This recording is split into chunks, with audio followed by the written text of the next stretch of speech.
Hello student, आशा करता हूँ कि आप लोग सब अच्छे होंगे और अपनी बोर्ड एग्ज़ाम की अच्छी तरह से तैयारी करने में लगे होंगे।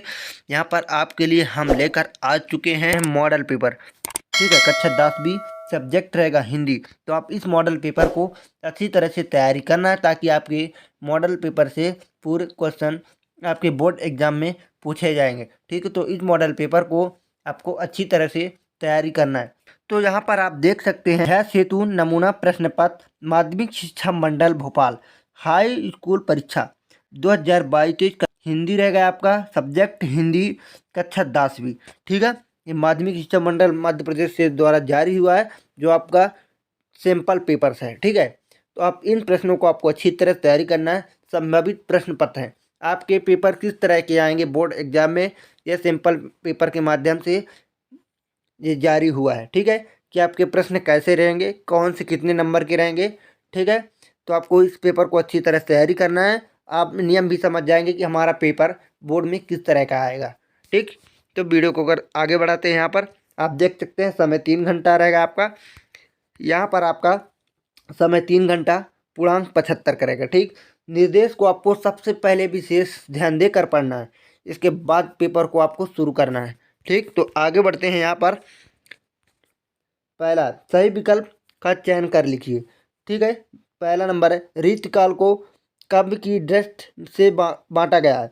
तो इसका राइट आंसर होगा 3 भागों में। ठीक है, आपका राइट आंसर होगा 3 भागों में। ठीक, दूसरा सूर्य के पदों में तेल की कगारी कहा गया है। इसका राइट आंसर होगा उद्धव को। ठीक है, चौथा है आप तीसरा है चरणों में निहित मात्राओं के आधार पर धोआ है। इसका राइट आंसर होगा अर्धमात्रिक छंद। ठीक, आपका सी नंबर होगा। चौथा दिया रहेगा तो नेताजी का चश्मा कहानी का मूल भाव है। इसका राइट आंसर हो जाएगा देशभक्ति की भावना। ठीक है, यहाँ पर आपका अगला है पांचवा। ठीक, वह धीरे धीरे रोने लगा वाक्य में क्रिया विशेषण का भेद है। इसका राइट आंसर होगा आपका रीतिवाचक क्रिया विशेषण। ठीक है, आपका सा नंबर होगा। छठवा भोलानाथ और उसके हम उम्र चाबूतरे के एक कोने को बना देते थे। इसका राइट आंसर होगा आपका नाटक घर। अगला है आपका प्रश्न नंबर 2।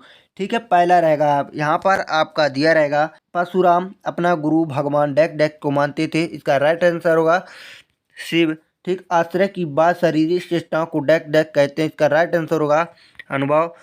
विस्तृत कलेवर वाले काव्य को कहते हैं। इसका राइट आंसर होगा महाकाव्य। बाल गोविंद भगत की प्रभातियाँ डैक डैक चलती थी। इसका राइट आंसर होगा आपका फागुन मास। ठीक है, फागुन मास। डैक डैक वाक्य से किसी क्रिया करने या होने की समान सूचना मिलती है। इसका राइट आंसर होगा विधानवाचक। ठीक है, ये आपका राइट आंसर होगा। इसके बाद यहाँ पर आपका 6वां नंबर दिया रहेगा कटाओं में बर्फ से ढके पहाड़ डैक डैक की तरफ चमकते रहते थे। इसका राइट आंसर होगा चांदनी।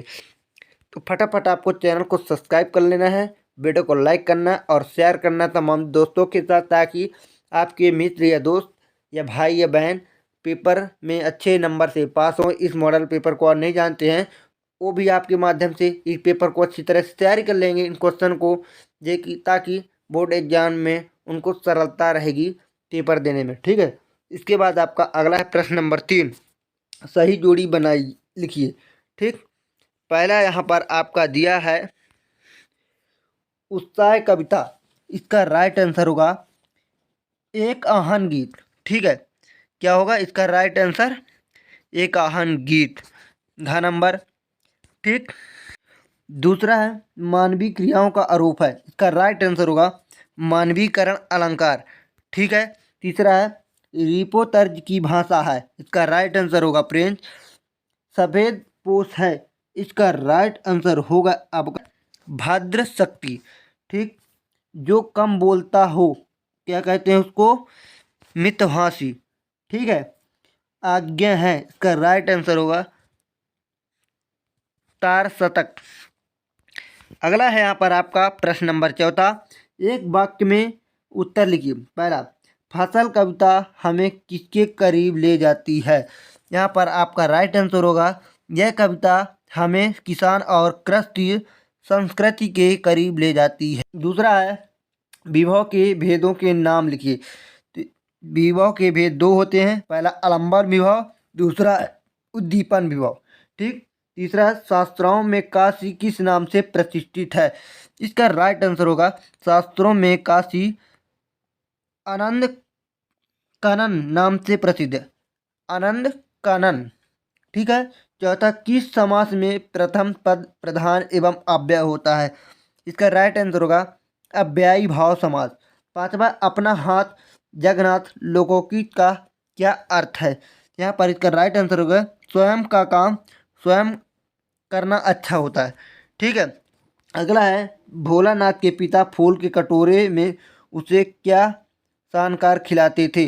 इसका राइट आंसर होगा भोलानाथ के पिताजी उसे अपने हाथ से फूल के एक कटोरे में गोरस और भात छानकर भी खिलाते थे। ठीक है। इसके बाद आपका आएगा प्रश्न नंबर 5वां, सत्य असत्य कथन लिखिए। ठीक है। मुख्य गाय की आवाज़ भारी व गंभीर होती है, यह आपका सत्य होगा। दोहा और चौपाई वाणिज्य छंद है, यह आपका असत्य है। मानव संस्कृति एक अविभाज्य वस्तु है, आपका सत्य है।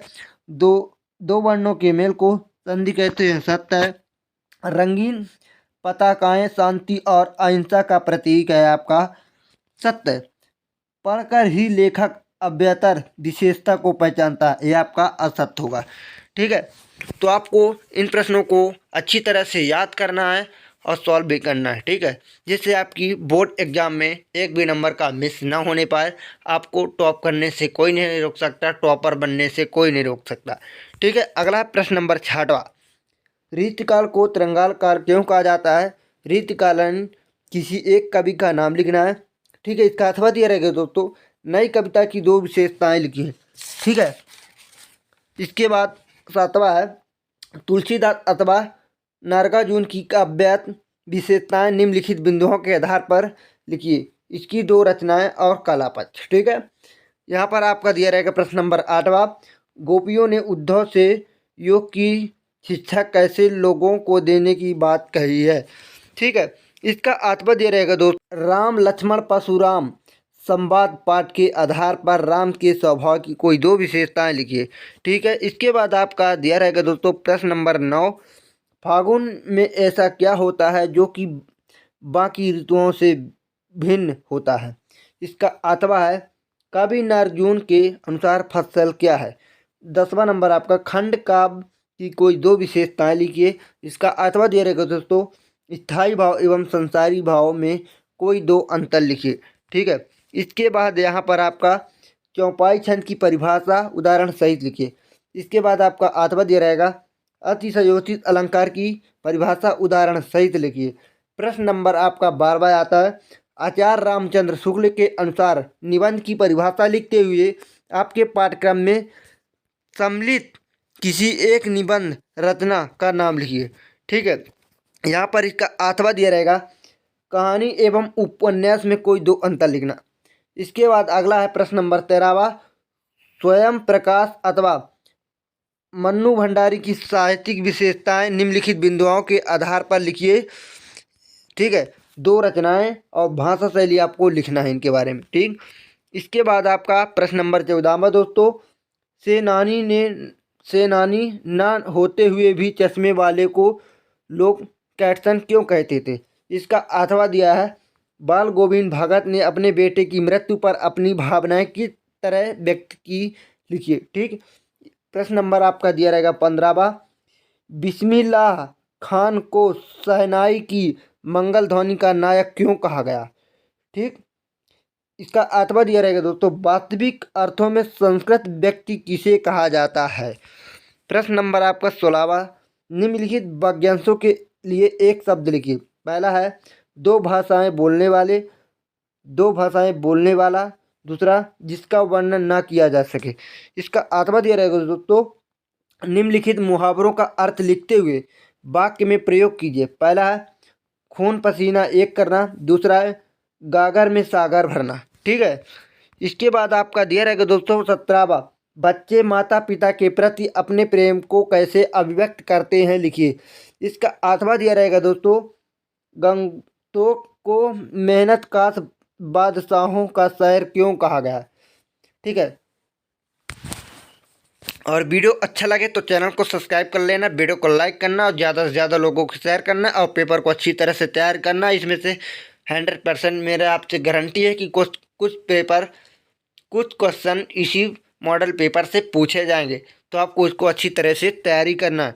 ठीक है, इसके बाद आपका प्रश्न नंबर 18, निम्नलिखित काव्यांश का संदर्भ प्रसंग सहित भावार्थ लिखिए। उद्धव तुम हो अति बड़भागी। ठीक है, ये आपका दिया रहेगा, इनको पढ़ के लिखना है। इसके बाद आएगा आपका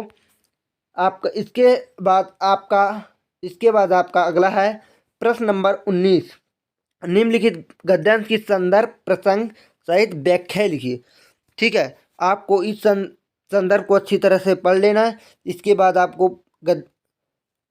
इस गद्यांश को आपको अच्छी तरह से पढ़ना है। इसके बाद संदर्भ प्रसंग सहित व्याख्या करके लिख देना है, तो आपको इस अच्छी तरह देख लेना। ठीक है, 20 नंबर आपका प्रश्न रहेगा, मीठी बोली का महत्व विषय पर एक अनुच्छेद लिखिए। इसका अथवा दिया रहेगा दोस्तों, एक आदर्श विज्ञापन की कोई 3 विशेषताएं लिखिए। ठीक, आएगा आपका प्रश्न नंबर 21वां, निम्नलिखित अपठित का गद्यांश अथवा गद्यांश को पढ़कर पूछे गए प्रश्नों के उत्तर लिखिए। ठीक है, आपको गद्यांश को पढ़कर इन प्रश्नों का आंसर आप इस गद्यांश से पढ़कर लिखना है। ठीक है, इसका अथवा दे रहेगा उसी तरह, तो आपको गद्यांश को पढ़ लेना। इसके बाद आपको प्रश्न रहेगा नीचे, उसका आंसर लिख देना। अगला है आपका प्रश्न नंबर 22, अपने बार में व्यस्त गंदगी को दूर करने के लिए नगर पालिका अधिकारी को पत्र लिखिए। ठीक है, इसका अथवा है, प्रातःकालीन सौर के लाभ बताते हुए अपने छोटे भाई को पत्र लिखिए।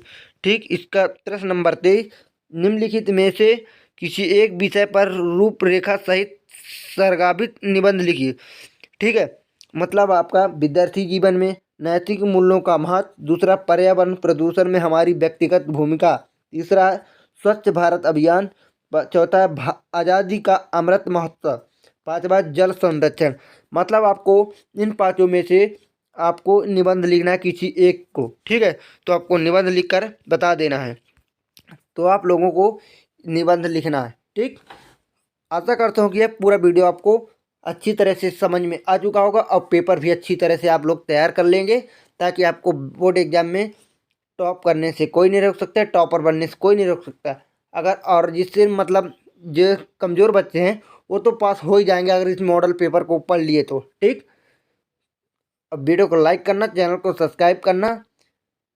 ठीक है, जय हिंद, वंदे मातरम।